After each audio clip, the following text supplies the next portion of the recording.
Caroline, sou residente em neurologia do Hospital Universitário da UFP e hoje vou apresentar sobre o tratamento farmacológico da doença de Parkinson, né? A doença de Parkinson, que é considerada a segunda doença neurodegenerativa mais comum, cometendo em torno de 2 a 3% da população acima de 5 anos de idade.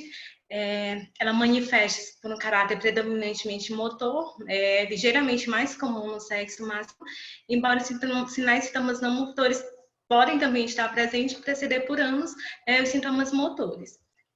A doença de Parkinson acontece normalmente após 50 anos de idade, sendo considerado precoce quando acontece antes dos 40 anos, né, cerca de 10% dos casos, e juvenil quando acontece dos 20 anos, o que é extremamente raro. Em relação à fisiopatologia, a doença de Parkinson é uma doença neurodegenerativa complexa, né, para a qual a etiologia e os mecanismos patogênicos ainda permanecem incompletos. Do ponto de vista fisiopatológico, a expressão motora da doença de Parkinson ela é decorrente da deficiência na transmissão dopaminérgica na via nigrostriatal, decorrente da degeneração de neurônios mesencefálicos, e aí mais recentes, eles apontam que, dependendo de determinados fatores etiológicos, pode ocorrer alteração estrutural na molécula da alfa-sinucleína, que é uma proteína de ação pré-sináptica, em estruturas neuronais suscetíveis, como substâncias negras, loxerus, levando sua degeneração e acúmulo, provocando aí as organizações de organelos, sistema celular, morte neuronal.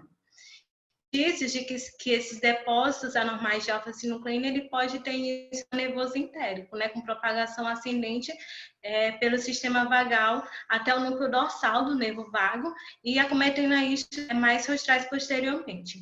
Além de que é indício também de que essa propagação dessa proteinopatia entre os neurônios ela possa acontecer por um mecanismo semelhante ao que acontece nas doenças priônicas. Em relação aos sinais e sintomas motores, né, a doença de Parkinson é caracterizada pela cinesia, pela presença de rigidez, do tremor de repouso, com a instabilidade postural, aparecendo aí à medida que a doença progride, né, lembrar os critérios diagnósticos da doença de Parkinson, né, que a síndrome parkinsoniana é caracterizada pela bradicinesia associada à rigidez e ou ao tremor de repouso. E os sinais e sintomas não motores, como eu falei antes, que podem preceder por anos os sintomas motores, né? Entre as disfunções autonômicas, né? Distúrbios gastrointestinais, gastroparesia, disfagia, distúrbio psiquiátrico, como depressão, distúrbio de ansiedade, apatia, o paciente pode apresentar anosmia, queixas de dor, de fadiga, né? E distúrbios do sono, como o transtorno comportamental do sono REM, sonolência excessiva, entre outros. E o foco da aula hoje vai ser o tratamento farmacológico dos sintomas motores da doença de Parkinson, né, cujo tratamento ele visa o alívio sintomático através da medicação, com o objetivo, né, de restaurar o nível de dopamina no estriado, ou então receptores de dopamina rápidos.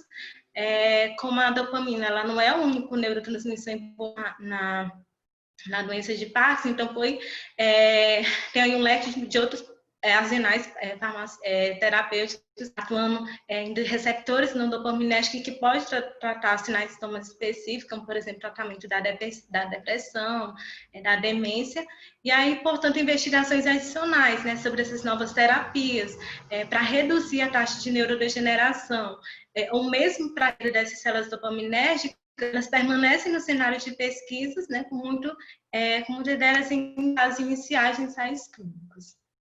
Então, aqui eu trouxe uma figura esquemática sobre o mecanismo de ação, né, de algumas drogas utilizadas no tratamento da doença de Parkinson. A levodopa, que aí é considerada a principal forma de tratamento, ela é uma prodroga, né, ela vai ser convertida em dopamina. Lembrar, né, que a dopamina, se ingerida de forma oral, ou se administrada de forma parenteral, ela é incapaz de atravessar a barreira encefálica.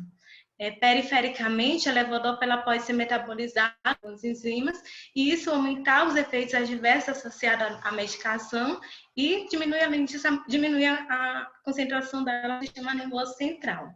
E aí, para isso, foi criado algumas medicações que vão atuar nesses enzimas, né, inibindo, como no caso inibidores da dopa-dex carboxilase, né, a benzerazida, carbidopa, os inibidores da imidaclopone, procopone, opicapone.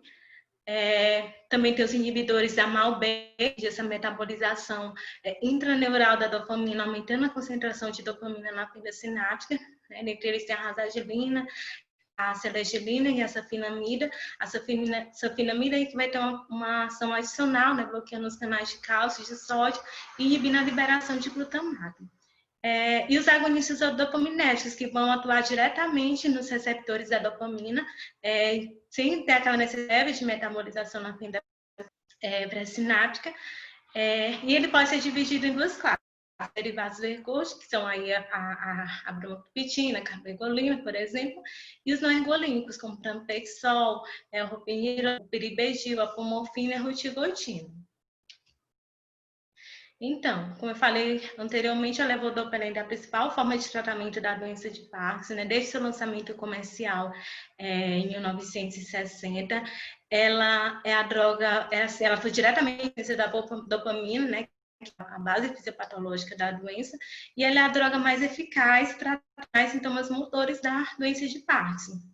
Embora seu uso a longo prazo seja relacionado à presença de flutuações motoras e cinesia, né? Lembrar das flutuações motoras, que elas podem ser caracterizadas tanto pela latência pela demora do início da ação da medicação, né? Como pela interrupção súbita da levodopa, que é conhecido como fenômeno homófobo, mais popularmente como efeito e também pelo encurtamento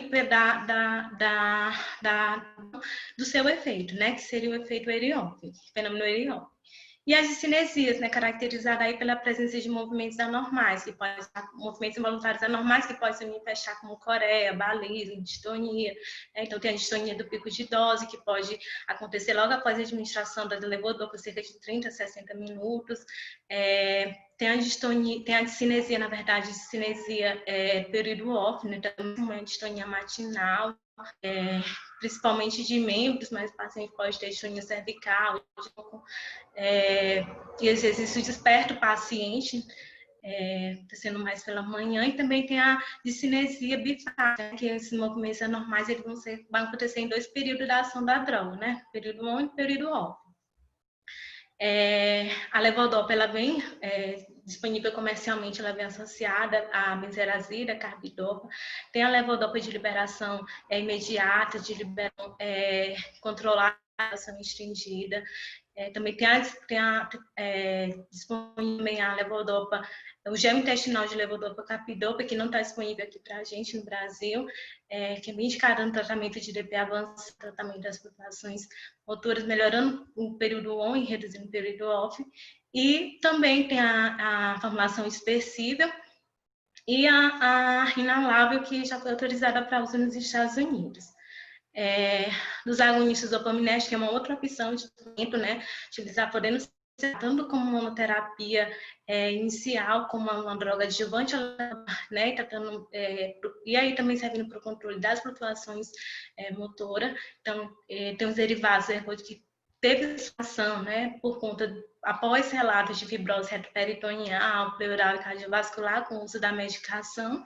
E os ergolínicos, entre eles o pramipexol e o ropirinol, né, de uso oral, de liberação tanto imediata como estendida, de gotino, transdérmico, e a pomorfina de uso subcutâneo.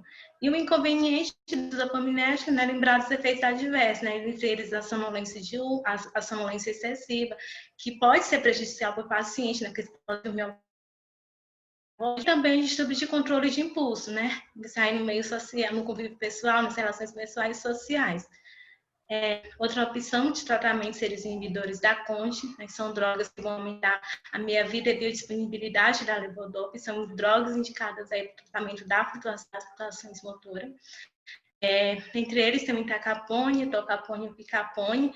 O entacapone a limitação de múltiplas dosagens do Procopone pelo risco de hepatotoxicidade a partir de fulminante, então são drogas que muito pouco seu uso. O Picapone, que é uma opção mais recente, mostra ser uma droga potente, né, e tem um efeito favorável em relação à posologia.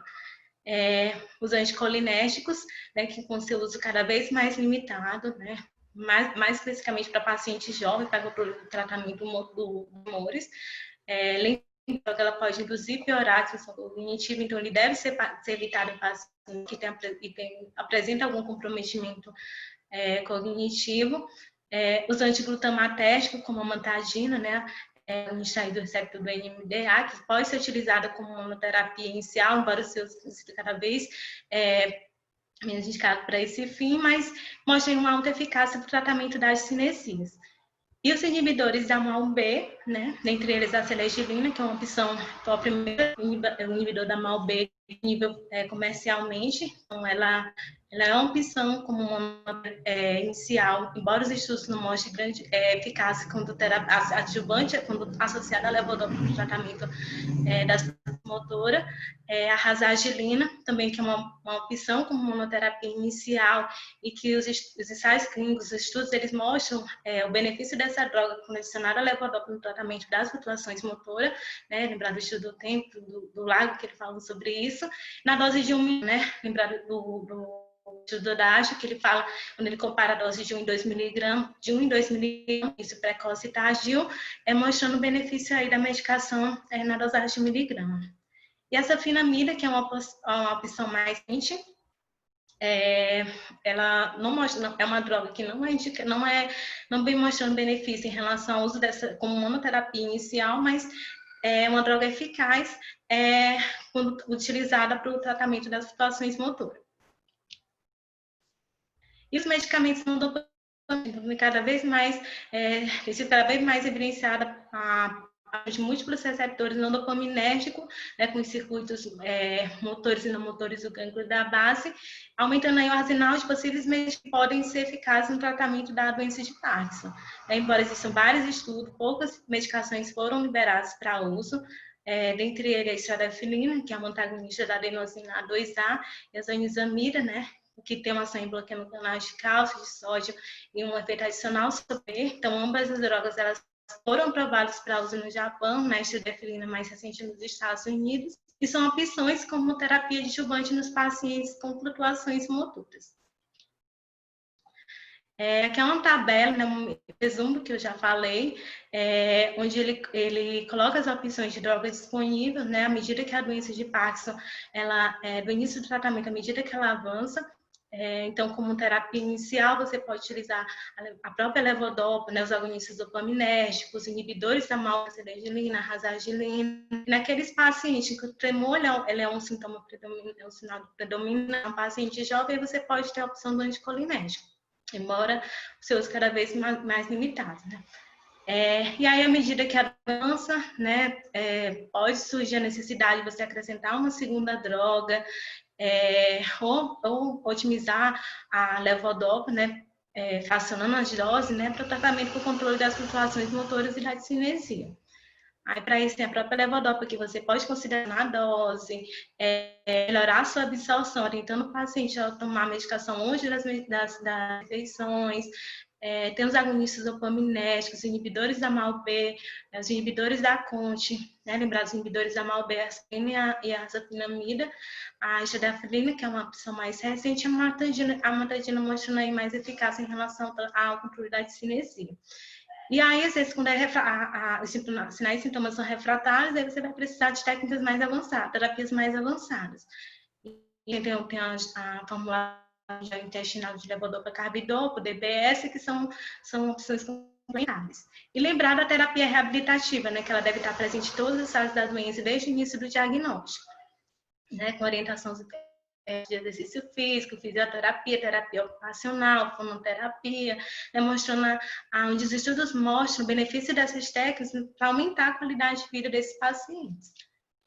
Essa tabela ela é bem interessante porque ela traz formulações disponíveis e as informações, né, com base em evidências como monoterapia, assim, como terapia inicial, né, que pode ser utilizada como droga adjuvante, tratamento do ERIOF na cinesia.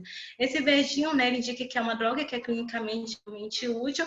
O amarelo, aquelas opções que são usadas na prática clínica, mas não baseadas em evidêncies, né, e o roxinho é aquelas opções em que você vai considerar o ajuste da dose, né, com redução para tentar reduzir as cinesias. Entre eles aqui tem dos preparações de levodopa, ele cita a levodopa, carbidopa de liberação imediata, né, de liberação controlada, de liberação estendida, que mostra ser uma droga clinicamente útil como monoterapia inicial no ERIOF, e a levodopa carbidopa de liberação estendida aí também sendo clinicamente útil cinesia, o gel intestinal de levodopa carbidopa, né, sendo clinicamente útil no ERIOF e na cinesia. E a levodopa inalada, que é utilizada para o ERIOF, mas sem evidência científica.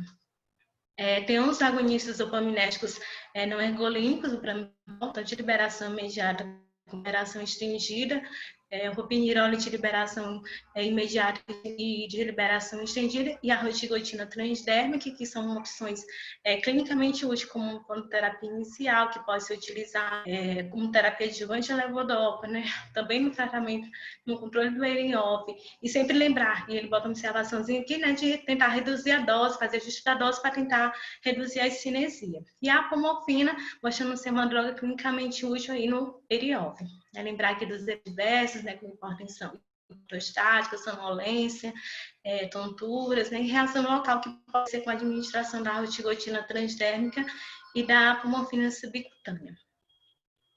Em relação aos inibidores da MAO-B, tem a selegilina, que mostra ser uma droga clinicamente útil como uma terapia inicial. A rasagilina também, que mostra ser clinicamente útil também como sintomática inicial, né, como terapia adjuvante a levodopa e também no tratamento do ERIOF. E essa finamida, essa nizamina, mostrando ser clinicamente útil aí no ERIOF.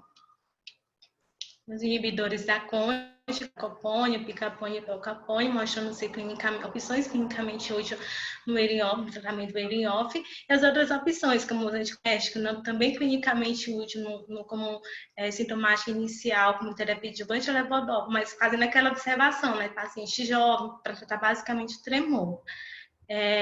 Controle basicamente do tremor. E a mantagina, que mostra ser possivelmente útil como sintomático como sintomático real, como adjuvante levodopa, mostrando também ser clinicamente útil na cinesia. A estedafilina, como representando ser clinicamente útil no ERIOF, e a clozapina, mostrando clinicamente útil na cinesia. Né? Lembrar que quando você prescrever a clozapina, tem aquele controle laboratorial com hemograma, né? Já que é uma droga que ela pode provocar plaquetopenia e a granulocitose. Aqui eu trouxe um outro artigo, né, um artigo já desse ano, de 2020, sobre os fatores de conversão equivalente da levodopa, né, onde ele faz um update que vai incluir o opicapone nessa vida. Então, como vocês perceberam, o arsenal terapêutico da doença de Parkinson, ele aumentou, foram acrescentadas novas mutações. E isso dificulta, né, comparar, incluir ensaios clínicos randomizados, né, com esses diferentes regimes de esquema medicamentoso. E aí, considerando que a levodopa ela continua sendo padrão ouro para o tratamento da doença de Parkinson, foram propostos fatores de conversão, né, para calcular essa equivalente de forma a facilitar a comparação desses regimes medicamentosos. Desde a aplicação de Thomson, que foi amplamente aceita, não teve ainda nenhuma outra atualização. E aí, nesse artigo, foi proposto os fatores de conversão, né, do picapone para a sulfinamida, que estavam em falta e que são urgentemente necessários para os ensaios clínicos, para os estudos observacionais em andamento. Para os inibidores da CONT, considerando o mecanismo de ação dessa droga, onde ele vai prolongar a duração da ação da levodopa, foi proposto fator de conversão, né, em vez de fator de conversão, para o intercâmbio, né, a razão de conversão seria de 0,33 vezes a dose de levodopa. O opicapone, considerando que essa droga é um pouquinho, de acordo com as evidências de literatura, prática clínica, mostra um pouquinho mais eficaz do que o entacapone, foi sugerido uma razão de conversão maior do que o entacapone. E como não tem muitos dados conflitantes comparando essa droga com o tocapone, foi proposta mesmo uma razão de conversão, de 0,5. Para a sulfinamida um LED de 100 miligramas, independente da dose administrada, já da MALB reversível, e essa dose, ela consegue reverter ela consegue inibir mesmo com as baixas doses disponíveis comercialmente. Lembrar que essas propostas de LED existente, eles são baseadas em experiências clínicas, em abordagens empíricas, então é preciso que haja uma discussão crítica sobre ela, sobre se esse cálculo ele reflete realmente o que se deseja medir, se esse cálculo ele realmente válido. E aí essa pseudo-validade a pseudo-validade é que torna uma limitação no uso do cálculo desses lentes. Aqui é um exemplo, uma tabela onde os agentes mais comumente utilizados para tratamento da doença de Parkinson, né, com cálculo da LED, trazendo aqui para o Picapone, né, que foi inserido nesse artigo, considerando, por exemplo, uma dose de 50 miligramas ao dia, né, combinada a uma dose de 100 miligramas de levodopa 4 vezes ao dia. Então, você vai fazer vai calcular a dose total do levodopa e multiplicar por 0,5, que é um LED de 200 miligramas. E essa finamida, né, o LED dela vai ser 100 miligramas, independente da dose que você vai administrar, né, o LED dela vai ser 100 miligramas. E aí, prospectivamente, esse esquema de fator de conversão, ele precisa de uma reavaliação global, né, na tentativa de usar medidas mais objetivas, seja com escalas sejam validadas, né, com ajuste placebo, permitindo a inclusão de novos agentes. E aí eu trouxe também uma gama de medicina baseada em evidência, né, uma update aí do tratamento dos sintomas motores da doença de Parkinson, uma publicação de 2018, onde tem 143 novos artigos, onde ele fez intervenções para cada indicação clínica, então foram propostas 5 indicações clínicas, né, então intervenção para prevenção e atraso da progressão da doença, né, para monoterapia sintomática, como terapia sintomática de levodopa, né, como prevenção e atraso das ações motoras e o tratamento de complicações motoras, né, que inclui aí as ações motoras e as cinesias. Então, para o primeiro item, né, para relação ao tratamento que previne e atrasa a doença de Parkinson, nenhuma medicação ela se mostrou útil, né, com esse objetivo. Teve novos estudos aí avaliando o Pramipexol, mas um estudo de alta qualidade mostrou que ele não é eficaz e não útil para prevenir e atrasar a progressão da doença de Parkinson. Os suplementos, né, cada vez populares em pacientes com doença de Parkinson, tanto pela facilidade de uso como pela facção. Os estudos mostraram que não há benefício clínico. E os exercícios, né, os estudos foram de baixa com resultados mistos, então as evidências para eles ainda é suficiente, na prática clínica ele permanece como investigacional. Em relação à monoterapia sintomática, houve novos estudos também avaliando o Pramipexol de liberação imediata, né, de liberação estendida, rotina, e ele permanece eficaz e clinicamente útil na prática como monoterapia sintomática. Em relação à levodopa, foram incluídos também novos estudos avaliando de liberação estendida, mostrou eficaz e clinicamente útil como monoterapia sintomática. E também teve novos estudos avaliando os inibidores da MALB, a aspiragilina e a rasagilina, né, onde ele mostrou ser eficaz e clinicamente útil como uma terapia sintomática. Em relação à estadafilina, né, que é uma droga mais recente, os estudos evidenciaram que não é útil, ou seja, não tem eficácia quando utilizada como monoterapia sintomática. E aí há vários fatores que tem que ser considerado no tratamento dos sintomas motores de Parkinson precoce, né, como o nível de incapacidade que o paciente está experimentando, a eficácia relativa da terapia, né, os potenciais efeitos colaterais em pratos agonistas dopaminérgicos, então estudo de controle de impulso é uma limitação para o uso dessa medicação em alguns pacientes. E a necessidade de prevenir o desenvolvimento de ações motoras a longo prazo, né? Ações motoras e cinesias que podem acontecer no decorrer da doença. Principalmente quando associada à alta dose da levodopa. E aí existem várias opções de monoterapia para uso real, né? Como eu falei lá naquela primeira tabela bem no início, né? A própria levodopa, os agonistas dopaminérgicos, os inibidores da MALB, né? E aí os estudos mostram em relação à levodopa, quando comparados aos agonistas dopaminérgicos, mostram eficácia maior da levodopa, mas quando essas duas drogas elas com placebo, o estudo evidencia uma melhora significativa dos sintomas motores. E aí a questão, né? Qual medicamento dopaminérgico ele deve ser utilizado primeiramente no tratamento de Parkinson precoce, né? Você vai aí optar por uma levodopa ou uma droga ocupadora de levodopa nesses pacientes. Nessa revisão não teve nenhum estudo avaliando específico. Oi? O tratamento inicial, né? Da doença de Parkinson inicial. Isso, para o tratamento inicial. Pronto. Só para não confundir com a idade de início. Tá bom. Tá, doutora, obrigada. E aí, sim, aí você vai optar por uma droga poupadora ou uma levodopa como tratamento inicial nesses pacientes. Aí, nessa revisão, não teve nenhum estudo avaliando especificamente esse resultado, então a conclusão é que ele permaneceu inalterado. Na prática clínica, você pode fazer uso considerar o uso da levodopa quando ela se faz necessária e, posteriormente, acrescentar um agonista dopamínico, né, pensando futuramente as flutuações motoras e as cinesias.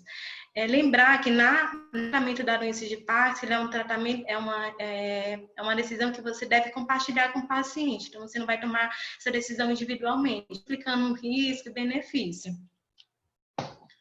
Em relação ao tratamento das prevenções, né, em retardo das flutuações e da discinesia, não teve nenhum novo estudo, né, avaliando esse item. O pramipexol de liberação imediata e a cabergolina, né, ela se mostrou condição e clinicamente útil para retardar e prevenir as flutuações motoras e discinesia. Em relação aos inibidores da CONT, o itacoponil mostrou ser não eficaz, né, tanto para prevenir e retardar as motoras como a discinesia, e dos inibidores da MAO-B, a seleginina foi avaliada, né, e eles mostraram não eficaz para a discinesia, com evidências insuficiente para retardar e prevenir as flutuações motoras. Então, os estudos mostram aí um benefício superior à levodopa sobre os agonistas na melhora dos scores motores, embora mais efeitos colaterais não sejam observados com os agonistas dopaminérgicos. E aí os estudos, eles evidenciam, né, que a longo prazo não existe essa diferença, né, relevante tanto na função como nas complicações motoras e mortalidade de acordo com a escolha da terapia inicial. Oi. Alguém falou? Eu acho que alguém estava com o microfone aberto. Deixa eu só silenciar. Pode continuar, Carol. Tá, doutora. Então, a escolha do tratamento em doença precoce, ela vai depender da necessidade de alívio dos sintomas motores, né, da tolerabilidade, dos efeitos colaterais, isso tanto a curto quanto a longo prazo. E aí, os fatores levados em consideração incluem o maior risco de complicações motoras, né, nesses pacientes de início mais jovem, e nas circunstâncias pessoais, por exemplo, a necessidade de trabalho, né, um paciente funcional, você pode ter que, vai ter que optar por uma levodopa como tratamento inicial. Os tratamentos adjuvantes, né, com doença de Parkinson precoce ou estáveis, né? Então, às vezes, você vai precisar acrescentar medicação, em vez de aumentar a dose da levodopa, por exemplo. Nessa revisão, houve novos estudos avaliando o pramipexol de liberação, que mostrou ser uma opção eficaz e clinicamente hoje como terapia adjuvante.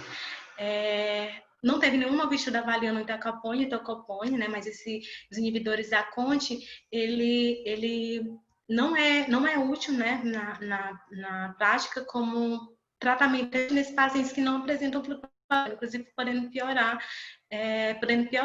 E o tocoponil, embora ele seja eficaz, mas ele não é recomendado, inclusive tem uma avaliação laboratorial desse paciente, com, né, avaliadas examinadas pelo risco de hepatotoxicidade, também não é indicação nesses pacientes que não apresentam flutuações motoras. Em relação aos inibidores da MAO-B, houve novos estudos avaliando a rasagilina, que mostrou ser uma opção eficaz e clinicamente útil como terapia adjuvante. E a safenamida também, ela tem um estudo, ela mostrou ser não eficaz e não útil nesses pacientes que não apresentam fraturas. Em relação à terapia sintomática adjuvante levodopa para sintomas motores específicos ou gerais na doença de Parkinson, tratamento otimizado, aí esses itens foram avaliados em relação a sintomas motores gerais, marcha e equilíbrio, né, tremor. A rivaroxaban foi a única medicação que mostrou ser possivelmente útil, né, provavelmente eficaz no controle desses sintomas, né, do NPC, fenidata, normatina e com evidências insuficientes, né, permanecendo na prática como investigacional. E aí as terapias não farmacológicas, elas ganham cada vez mais espaço, não tanto para os sintomas gerais, principalmente para marcha e equilíbrio, né? Fisioterapia aí com evidência de mostrando ser clinicamente útil nesses casos. E as outras terapias alternativas, né? Também vem sendo estudada, né?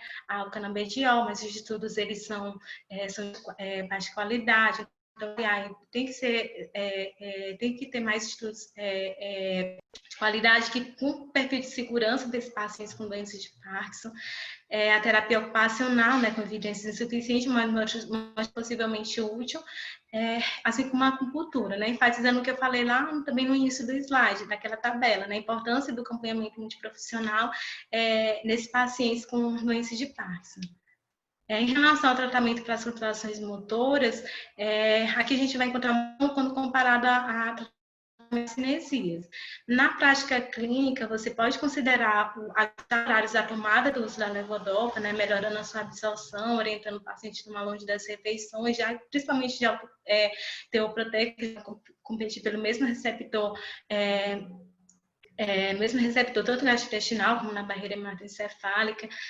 A levodopa de liberação estendida, ela mostrou ser uma opção clinicamente útil para o tratamento das flutuações motoras, embora não existam os estudos comparando a levodopa com os outros agoninérgicos, e aí o desafio clínico sobre qual a gente usar ou acrescentar, avaliar, né, os perfis de efeitos colaterais, as características individuais do paciente, o custo, a disponibilidade. Então, você pode optar pelos agentes orais, antagonistas dopaminérgicos, com a própria levodopa, né, por exemplo, a levodopa de liberação estendida, os inibidores enzimáticos, e aí, quando é refratário, entra técnicas mais avançadas, parenterais cirúrgicas. Então, houve novos estudos avaliando de liberação imediata, de liberação estendida, o opinirol e a demonstrou ser uma opção eficaz e clinicamente útil no tratamento das flutuações motoras. Também houve novos estudos aí avaliando a levodopa de liberação estendida, né, de fusão intestinal, onde demonstrou ser uma opção eficaz e clinicamente útil para tratar as flutuações.